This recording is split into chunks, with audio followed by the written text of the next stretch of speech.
السلام علیکم ورحمۃ اللہ وبرکاتہ۔ معزز سامعین، آج میں ایک ایسا عمل وظیفہ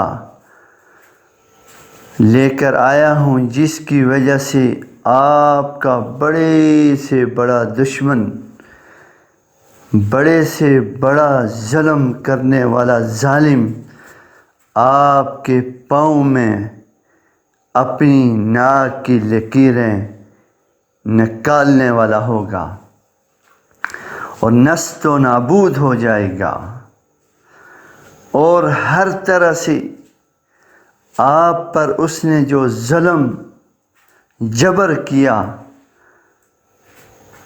وہ ساری چیزیں اللہ جل شانہ کی ذات اتنی طاقت والی، قدرت والی ذات ہے کہ بڑے بڑے ظالموں اور جابروں کو آپ کے قدموں کی خاک بنا دے گی۔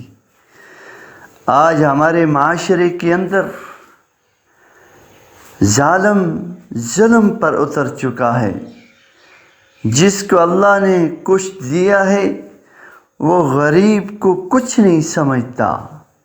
خصوصاً ہمارے مسلمان ہر جگہ مار کھا رہے ہیں، ہر جگہ ظالم جابر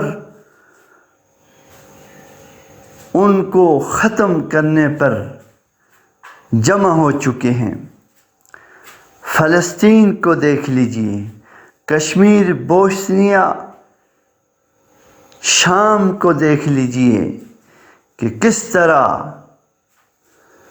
کفر جمع ہو کر مسلمانوں کو ختم کرنے کی کوشش کر رہا۔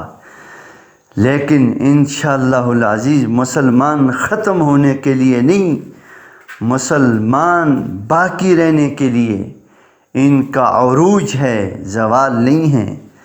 آج مسلمان جو زوال پذیر ہیں وہ اپنی بدعمالیوں، بد کردار اور اپنی غیر شرعی ان امور کی وجہ سے ہیں جن سے اللہ نے منع کیا ہے۔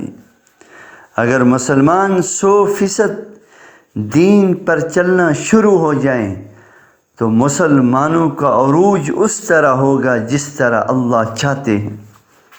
مسلمانوں کو اللہ عزت دینا چاہتے ہیں، رفعتیں، بلندیاں، شان، مرتبہ دینا چاہتے ہیں، لیکن ہم لینے کے لیے تیار نہیں۔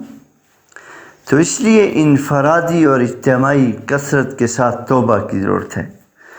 اور جو وظیفہ میں آپ کو بتانا چاہتا ہوں، یا جبارو یا قہار، یہ اللہ جل شانہ کے 2 صفاتی نام ہیں۔